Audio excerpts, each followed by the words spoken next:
তাহলে লাইলাতুল কদর এই হাদিস থেকে বোঝা যাচ্ছে যে লাইলাতুল কদর শেষ দশকের বিজোড় রাত্রে তালাশ করতে হবে, অনুসন্ধান করতে হবে। এখানে দুইটা কথা, একটা হচ্ছে শেষ দশক, আর হচ্ছে বিজোড় রাত। বিজোড় রাত কি? 21, 23, 25, 27, 29 এই রাতগুলোর মধ্যে লাইলাতুল কদর পেয়ে যাব ইনশাআল্লাহ। আর এই শিক্ষাটা রাসূল সাল্লাল্লাহু আলাইহি ওয়াসাল্লাম কর্তৃক হাদিস দ্বারা নির্ধারিত। তাহলে এই হাদিসের ক্ষেত্রে আরেকটা যে আমাদের সমাজের মধ্যে প্রচলিত আছে যে লাইলাতুল কদর 27 আমরা জাগি। আমরা 27 রমাজান আমরা কি করেছি? নির্দিষ্ট করে দিয়েছি। এখানে আরেকটা বলা হয় যে লাইলাতুল কদরি, লাইলাতুল কদরি এখানে মোট আছে 60টা হরফ। লাইলাতুল কদরি এখানে যুক্তি দেওয়া হয় যে লাইলাতুল কদরি এখানে 60টা হরফ আছে। 3 নং 27, 3 নং কি 27। তাহলে 27 রাত কি করে নির্ধারণ করি? এই যুক্তিটা কোরআন হাদিসের নাস, একটা টেক্সট, কোরআনের নাস, কোরআনের আয়াত, হাদিসের মূল টেক্সট, হাদিসে মুতাওয়াতির এই খবর থাকা পর্যন্ত এখানে কোরআন হাদিসের সাথে কোনো যুক্তি, আপনার ইত্তেবাউল হাওয়া, মনে যা চাইবে তাই আমি করব, 27 জাগবো, এটা ভুল। কোরআন হাদিসের দলিল থাকতে, কোরআন এবং হাদিসের এই সহিহ সুন্নাহ, ইসলাম তো পরিপূর্ণ। আল্লাহ সুবহানাহু ওয়া তাআলা বলেছেন আল ইয়াউমা আকমালতু লাকুম দীনাকুম, আমি তোমাদের দিন পরিপূর্ণ করে দিয়েছি। ওয়া আতমামতু আলাইকুম নি'মাতি, এই আয়াত দ্বারা সাব্যস্ত হয় দিন পরিপূর্ণ। আরাফার ময়দানে রাসূল সাল্লাল্লাহু আলাইহি সাল্লাম সেই আয়াত নাজিল করেছেন। তাহলে দিন পরিপূর্ণ, দিনের ক্ষেত্রে আমার আপনার কোনো যুক্তি দেওয়ার কোনো সুযোগ নাই। এই লাইলাতুল কদর সম্পর্কে যে আমাদের সমাজের মধ্যে যে প্রচলন আছে শুধু 27 রমজানেই আমরা জাগি, এটা নিতান্তই ভুল। যদি 21-এ হয়ে যায়, যদি 23-এ হয়ে যায় অতিবাহিত, যদি 25-এ হয়ে যায় অথবা 29-এ হয়, তাহলে আপনি 27-এ জাগলেন, এটা নিতান্ত ভুল। এটা করা যাবে না। লাইলাতুল কদর খুঁজতে হলে আমাকে জাগতে হবে শেষ দশক, শেষ দশকের মধ্যে বিজোড়। এটাও বলেছেন রাসূল সাল্লাল্লাহু আলাইহি ওয়াসাল্লাম, বিজোড় রাত, যে রমাজান মাসের শেষ দশকের বিজোড় রাত্রে তোমরা লাইলাতুল কদর কি করো? তালাশ করো। এই জন্য 21, 23, 25, 27, 29 এই বিজোড় 5টা রাত জাগতে হবে, তাহলে আমরা পেয়ে যাব।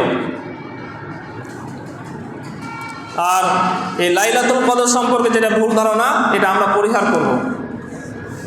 রাসূল সাল্লাল্লাহু আলাইহি সাল্লামের এই মূল টেক্সট, ইবারত, যে আলোচনা আছে, যে হাদিস থেকে, আপনার এই হাদিসের ওপর আপনার কথা বেশি হয়ে গেল। আর আমল কবুল হওয়ার জন্য যে 2-3টা শর্ত আছে, একটা হচ্ছে কি? আল ইখলাস, নিয়াত থাকতে হবে, বিশুদ্ধ নিয়াত।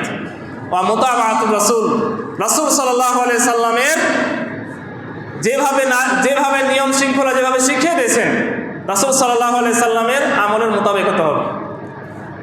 যদি রাসূল সাল্লাল্লাহু আলাইহি সাল্লাম আমলের অনুগামী না হয়, যদি ইত্তেবাউ রাসূল সাল্লাল্লাহু আলাইহি সাল্লাম না হয়, তাহলে সে আমল গ্রহণযোগ্য হবে না। সেটা তার বিপরীত হচ্ছে সুন্নাতের বিপরীত, বেদাত। সেই আমলটা বেদাত হিসাবে ধরা হবে। এই জন্য আমরা লাইলাতুল কদর তালাশ করব বিজোড় রাত্রে শেষ দশকে।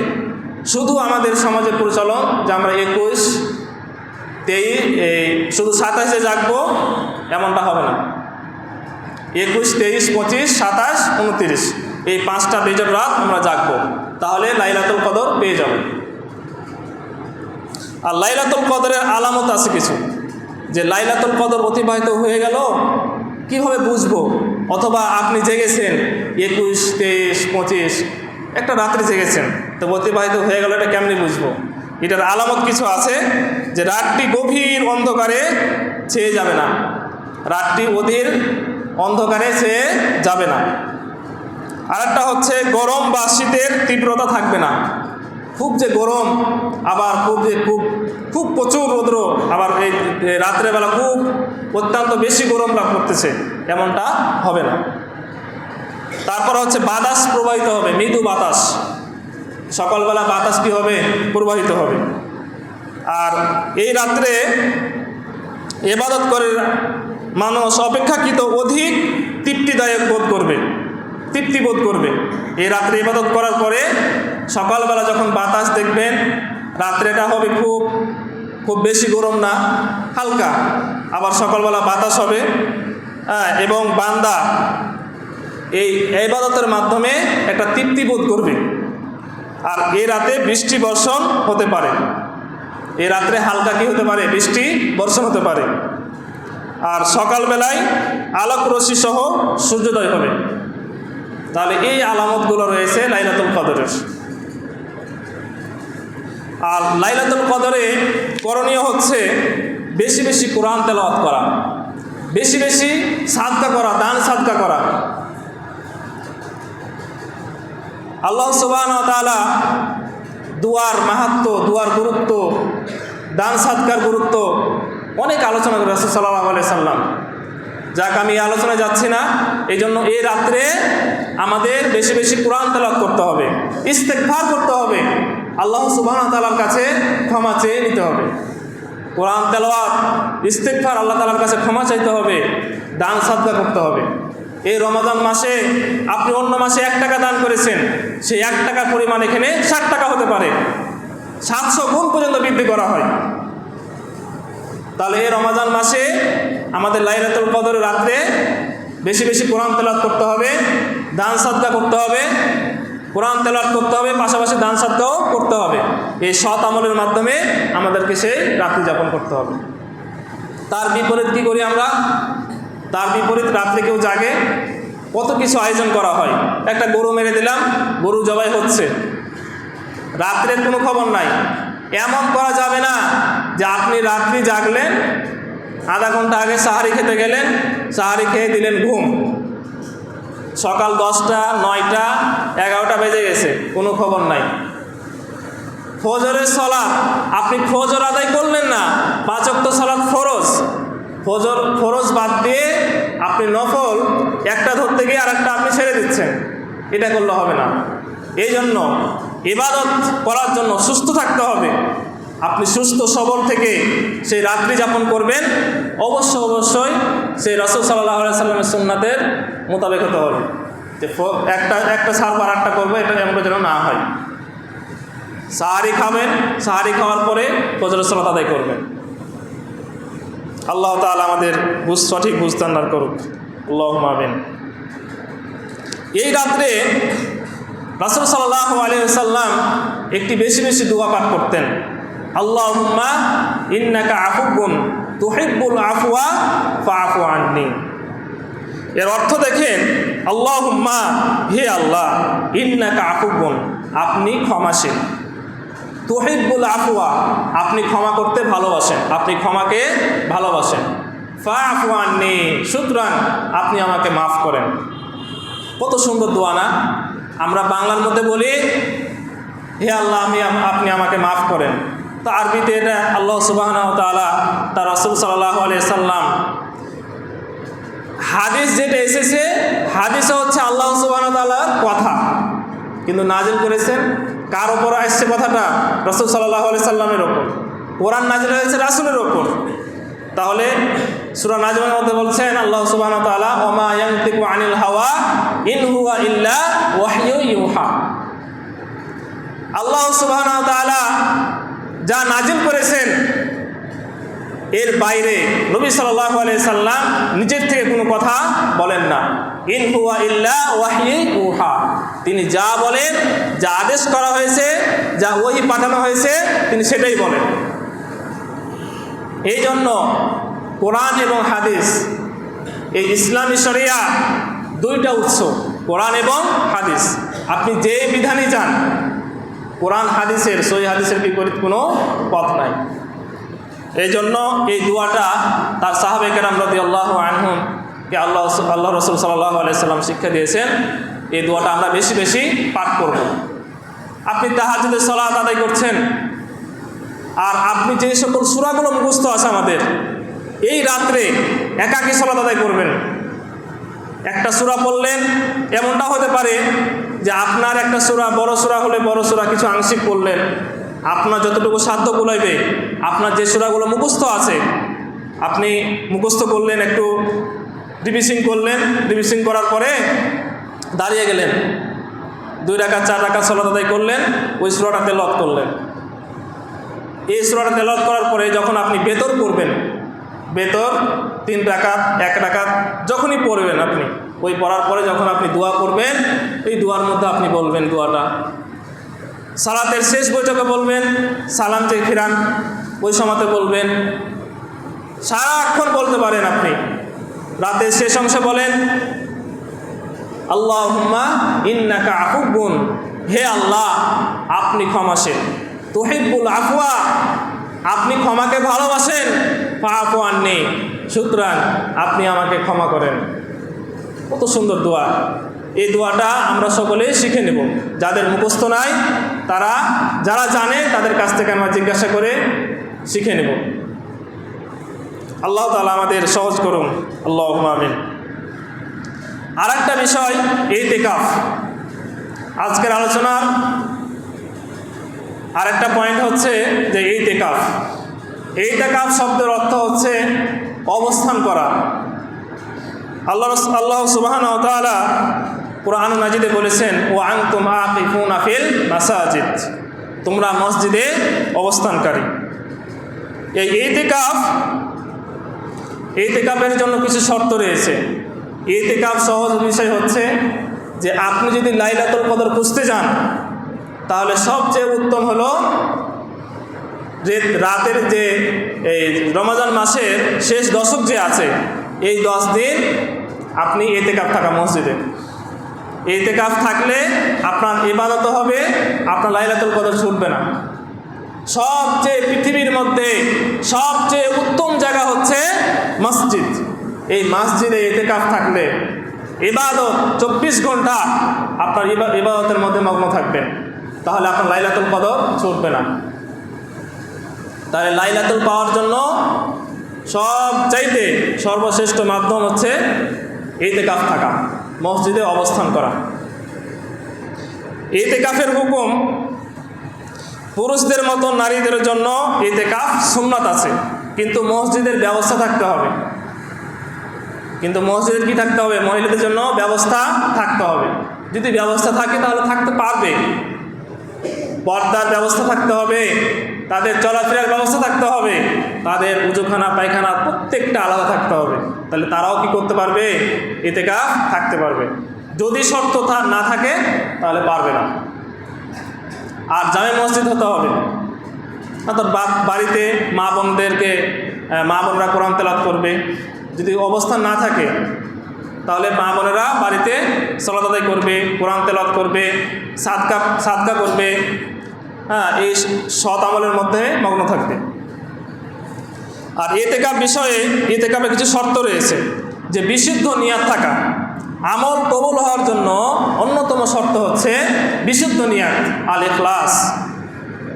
যে কোনো কাজ আপনার ইখলাস, একনিষ্ঠতা যদি না থাকে, সে আমল আপনার কবুল হবে না। মুসলিম হওয়া, ইতিকাফ হলে প্রাপ্ত বয়স্ক হতে হবে, মুসলিম হতে হবে, বিবেকবান হওয়া। আর যে ব্যক্তি ঘুমন্ত আছে, একটা হাদিস আছে, রাসূল সাল্লাল্লাহু আলাইহি সাল্লাম বলেছেন যে 3 ব্যক্তি থেকে কলম উঠিয়ে নেওয়া হয়েছে। ঘুমন্ত ব্যক্তি যতক্ষণ না আসে জাগ্রত হয়, শিশু যতক্ষণ না আসে বালেগ হয়, তার প্রাপ্ত বয়স্ক না হয়। আর একটা হচ্ছে যে পাগল, আমাদের সমাজে যে পাগল নামে আমরা চিনি, এই পাগলের হিসাব নাই। শিশু যে আছে 10 বছরের নিচে, যার বালেগ হয় নাই, প্রাপ্ত বয়স্ক হয় নাই, তার উপর ইসলামী বিধিবিধান, সালাত, আরও যে সকল হুকুম হাকাম আছে তার উপর কি করে নাই, করতে নাই, তার জন্য আবশ্যকীয় হয় নাই। এই একটা। আর একটা হচ্ছে ঘুমন্ত ব্যক্তি, যখন কেউ ঘুমায় তখন তার থেকে কলম উঠিয়ে নেওয়া হয়। তাহলে বিবেকবান হতে হবে। 3 নম্বর শর্ত হচ্ছে বিবেকবান হওয়া। আর 4 নম্বর যেটা আছে, লাল ইতিকাফা ইল্লা ফি মসজিদি জামে, মসজিদে অবস্থান করা। ইতিকাফ অবস্থান করার জন্য মসজিদ শর্ত, মসজিদে ইতিকাফ করতে হবে। মসজিদে প্রসাদ পায়খানা গোসলখানা জায়গা থাকতে হবে। এই মসজিদে, প্রত্যেকটা মসজিদ, আপনি যে মসজিদে ইতিকাফ করবেন সেই মসজিদে পর্যাপ্ত জায়গা, যে সকল একটা মানুষ বসবাসের জন্য প্রসাব পায়খানা গোসলখানা দরকার, এগুলো থাকতে হবে। তাহলে সেই মসজিদে আপনি অবস্থান করতে পারবেন, ইতিকাফ করতে পারবেন। আয়েশা রাদিয়াল্লাহু তাআলা হাদিস যে জামে মসজিদ ব্যতীত কোনো ইতিকাফ নেই। শাইখ আলবানী, নাসিরুদ্দিন আলবানী রহিমাহুল্লাহ, শাইখ উসাইমিন, ইবনে বাজ রহিমাহুল্লাহ এই ইতিকাফ বিষয়ে বিভিন্ন কথা ব্যক্ত করেছেন। আর নারীদের ক্ষেত্রে যেটা ইতিকাফ বললাম, যে নারীদের যদি হায়েজ হয় অথবা নিফাস হয়, তাদের যদি রক্তস্রাব হয়, তারা এই অবস্থায় মসজিদে অবস্থান করতে পারবে না। এই জন্য তাদের জন্য ছাড় রয়েছে। আমাদের পুরুষের জন্য ইবাদতের ক্ষেত্রে 5 ওয়াক্ত সালাত, সিয়াম, ছাড় নাই। আপনি প্রাপ্তবয়স্ক হয়েছেন, ছাড় নাই, কিন্তু মহিলাদের জন্য ছাড় আছে। আর একটা হচ্ছে, যদি মহিলা যদি ইতিকাফ থাকে তাহলে স্বামীর অনুমতি থাকতে হবে। যে মহিলা ইতিকাফ থাকতে পারবে, মসজিদে থাকার ব্যবস্থা আছে, পর্দার ব্যবস্থা আছে, প্রসাবখানা পায়খানা আলাদা পৃথক পৃথক ব্যবস্থা আছে, সেই মহিলা যদি ইতিকাফ থাকার ইচ্ছা করে তাহলে তার স্বামীর অনুমতি লাগবে। এটা একটা বিষয়। আর একটা হচ্ছে স্থান ভিন্ন ভিন্ন। এই ইতিকাফ অবস্থায় বাড়িতে অবস্থান করা যাবে না। যদি আপনার পরিবারের যদি সদস্য আপনার সাথে কোনো দেখা করতে আসে, দেখা করতে পারবে। রাসূল সাল্লাল্লাহু আলাইহি ওয়াসাল্লাম এরকম হাদিস আসছেন। আয়েশা রাদিয়াল্লাহু আনহা এসেছেন মসজিদে, অবস্থান করছেন, গিয়ে উনি কথা বললেন, রাসূল সাল্লাল্লাহু আলাইহি ওয়াসাল্লাম কথা বলেছেন, কিন্তু বাড়িতে নিজ গৃহে কী করেন নাই, অবস্থান করেন নাই। মসজিদে পেশাবখানা পায়খানা আছে, খাবার দিয়ে যেতেন, খাবার এখানে খাতেন, এই নিয়ম ছিল। আর আল্লাহ সুবহানাহু ওয়া তাআলা বলেছেন, ওয়ালা তুবাশিরুহুন্না ওয়া আনতুম আকিফুনা ফিল মাসাজিদ, মসজিদে ইতিকাফ থাকা অবস্থায় তাদের সাথে মেলামেশা করা যাবে না, এটা নিষিদ্ধ। আপনি যদি এটার কোনো সুযোগ নেন তাহলে আপনার ইতিকাফ বাতিল হয়ে যাবে। এ হচ্ছে ইতিকাফের কিছু শর্তাবলী। আর এই ইতিকাফের জন্য কিছু আছে ইতিকাফ ওয়াজিব, কিছু আছে মান্নত করে। তাহলে যার যে অবস্থান সে অবস্থানে আমরা করব। এই জন্য আল্লাহ সুবহানাহু ওয়া তাআলা আমাদের সকলকেই এই লাইলাতুল কদর তালাশ করার তৌফিক দান করেন, আল্লাহুম্মা আমিন। আজকের আলোচনার সারমর্ম হচ্ছে এটাই। লাইলাতুল কদর সম্পর্কে বলেছিলাম, লাইলাতুল কদর এই ভাগ্য রজনীর রাত। আমাদের এই রমাদান মুবারক 11টি মাস যে আমরা অতিবাহিত করি, সর্বশ্রেষ্ঠ সর্বমাহাত্ম মাস হচ্ছে রমাদান মাস। আর এই রমাদান মাসে